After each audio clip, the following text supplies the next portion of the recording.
wasal ix-xatt ieħor fil-pajjiż tal-Gadarin u 2 min-nies maħkumin mix-xitan ħarġu mill-oqbra u resqu fuqu. Kienu qliel wisq, ħadd ma kien jista' jgħaddi bihom minn dik it-triq. U nfexxew jgħidu u jgħidu: aħna x'għandna x'naqsmu bin Alla. Ġejt hawn biex taħqarna qabel iż-żmien?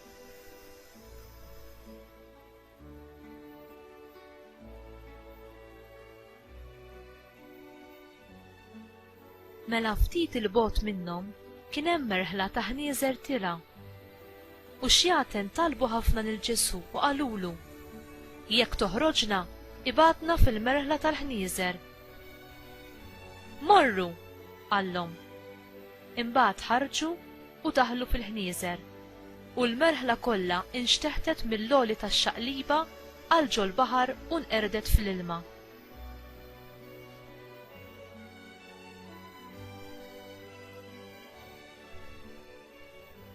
Ir-rajja ħarbu u marru l-belt ixandru l-aħbar ta' kollox u ta' kull ma kien għadda minn għala l-imxajtna.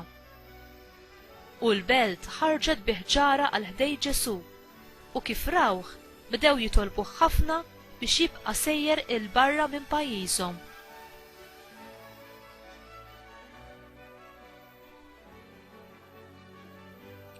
Il-kelma tal-mulej.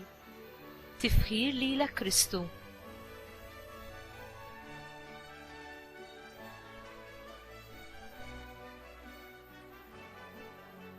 Ġieli ħassejtek tiġi mkaxkar u ttentat minn forzi aqwa minnek? Żewġ tirġiel imkaxkra b'forsi ta' ħafna spirti ħsiena sabu r-refuġju tagħhom fl-uniku persuna li setat tilliberhom.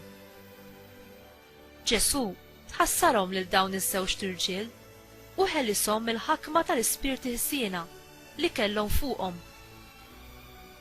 Ġesu dejjem lest biex jeħlisna minn dak kollu li jorbotna u jżommna l-bogħod mill-imħabba ta' Alla.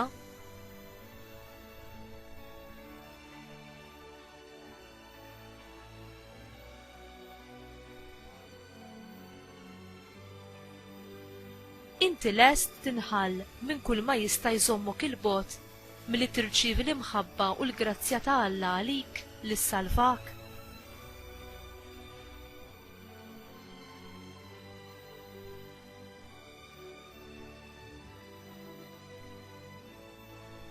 Mulej, ħolni minn dak kollu li jista' jfixkinni milli nħobbok kompletament u bil-libertà għax triqatek huma kollha imħabba u qdusija. Tħalli xejn li jżommni lura milli nesperjenza il-ferħ li tgħix fil-preżenza tiegħek. Amen.